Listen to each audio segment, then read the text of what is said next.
Hello friends, ಅಂಗೈಯಲ್ಲಿ ಆರೋಗ್ಯ YouTube ಚಾನಲ್ಗೆ ನಿಮ್ಮೆಲ್ಲರಿಗೂ ಸ್ವಾಗತ. ಇವತ್ತು ನಾನು ಒಂದೆಲಗದ ಸ್ಪೆಷಲ್ ರೆಸಿಪಿ ತೋರಿಸ್ತಾ ಇದ್ದೀನಿ. ನೋಡಿ, ಇವತ್ತು ಬೆಳಗ್ಗೆ ನಾನು ಕಿಚನ್ ಗಾರ್ಡನಿಂದ ಇಷ್ಟು ಕಿತ್ಕೊಂಡ್ಬಂದಿದ್ದೀನಿ. ಬಿಳಿ ಶಂಖಪುಷ್ಪ, ಗಾಂಧಾರಿ ಮೆಣಸು, ಒಂದೆಲಗದಲ್ಲಿ ಇದು ಒಂದು ತಿಕ್ಕ ಎಲೆ ಇರುವಂಥ ವೆರೈಟಿ. ಒಂದೊಂದು ತೊಟ್ಟಿಗೆ ಒಂದೊಂದು ಎಲೆ ಬರೋದ್ರಿಂದ ಇದನ್ನು ನಾವು ಒಂದೆಲಗ ಅಂತ ಕರಿತೀವಿ. ಹಾಗೆ ಚಕ್ರಮುನಿ ಸೊಪ್ಪು ಮತ್ತು ಕಪ್ಪು ಕಾಚಿ ಹಣ್ಣು, ಇವೆಲ್ಲ ಪಾಟಲ್ಲಿ ಬೆಳೆದಿದ್ದೀನಿ. ನೆಲದಲ್ಲಿ ಹಾಕಿದ್ರೆ ಇನ್ನೂ ತುಂಬ ಚೆನ್ನಾಗಿ ಅಗಲವಾದ ಎಲೆಗಳನ್ನ ಹೊಂದಿ ಬರ್ತಾಯಿತ್ತು. ನೋಡಿ, ಎಲೆಗಳನ್ನ ಕ್ಲೀನ್ ಮಾಡಿಕೊಂಡು ತೊಳೆದು ಈಗ ಸಣ್ಣಗೆ ಕಟ್ ಮಾಡ್ತೀನಿ. ಆ ತೊಟ್ಟು ಸಮೇತ ನಾವು ಕಟ್ ಮಾಡಬೇಕು. ಸಣ್ಣಗೆ ಕಟ್ ಮಾಡೋದ್ರಿಂದ ಈ ಥರ ಎಲ್ಲ ಜೋಡಿಸ್ಕೊಂಡು ಕಟ್ ಮಾಡ್ತೀನಿ. ಒಂದೆಲಗ ದಿನನಿತ್ಯ ನಾವು ಉಪಯೋಗಿಸೋದ್ರಿಂದ ನಮ್ಮ ಜ್ಞಾಪಕ ಶಕ್ತಿ, ಮೇಧಾಶಕ್ತಿ ಜಾಸ್ತಿ ಆಗುತ್ತೆ. ಮತ್ತು ಸಣ್ಣ ಮಕ್ಕಳಲ್ಲಿ ಕಾಣಿಸುವಂತಹ ಬುದ್ಧಿಮಾಂದ್ಯತೆ, ಮಂಕುತನ ನಿವಾರಣೆಗೆ ಈ ಎಲೆಯನ್ನು ಬಳಸಬೇಕು. ಶರೀರದ ಸರ್ವವ್ಯಾಧಿ ನಿವಾರಣೆಗೂ ಕೂಡ ಸಮೂಲ ಅಂದರೆ ಬೇರಿನ ಸಮೇತ ಸೇರಿಸಿ ಅದನ್ನು ಉಪಯೋಗಿಸ್ತಾರೆ. ಹಾಗೆ ಪಿಟ್ಸ್ ಅಥವಾ ಕನ್ವಲ್ಷನ್ ಅಂತ ಏನು ಹೇಳ್ತೀವಿ, ಅದಕ್ಕೂ ಸಹ ಇದನ್ನು ಉಪಯೋಗಿಸ್ತಾರೆ. ಬುದ್ಧಿ ಭ್ರಮಣೆಗೂ ಸಹ ಇದನ್ನು ನಾಟಿ ಔಷಧಿಯಾಗಿ ಕೊಡ್ತಾರೆ. ಈಗ ಒಂದು ಬಾಣಲೆಯನ್ನು ತಗೊಂಡು ಅದಕ್ಕೆ 4-5 ಸ್ಪೂನಷ್ಟು ಎಣ್ಣೆಯನ್ನು ಹಾಕೋಣ.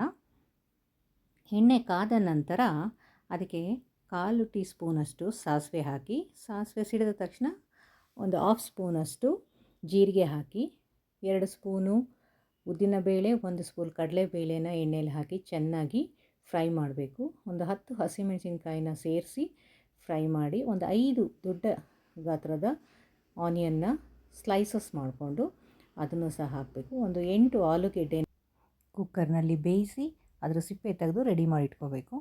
ಈಗ ಆನಿಯನ್ ಫ್ರೈ ಚೆನ್ನಾಗಿ ಮಾಡಬೇಕು. ಆನಿಯನ್ ರಾ ಸ್ಮೆಲ್ ಹೋಗೋ ಹಾಗೆ ಫ್ರೈ ಮಾಡಬೇಕು. ಫ್ರೈ ಆಗ್ತಾ ಇರಬೇಕಾದ್ರೆ ನಾವು ತಂದಿರೋಂತಹ ಚಕ್ರಮುನಿ ಸೊಪ್ಪು ನೋಡೋಕ್ಕೆ ನಮಗೆ ಕರಿಬೇವು ಥರನೇ ಅನಿಸಿದ್ರು ಆ ಫ್ರ್ಯಾಗ್ನೆನ್ಸ್ ಇರೋದಿಲ್ಲ. ಚಕ್ರಮುನಿ ತುಂಬ ಮೈಲ್ಡ್ ಆಗಿರೋವಂಥದ್ದು.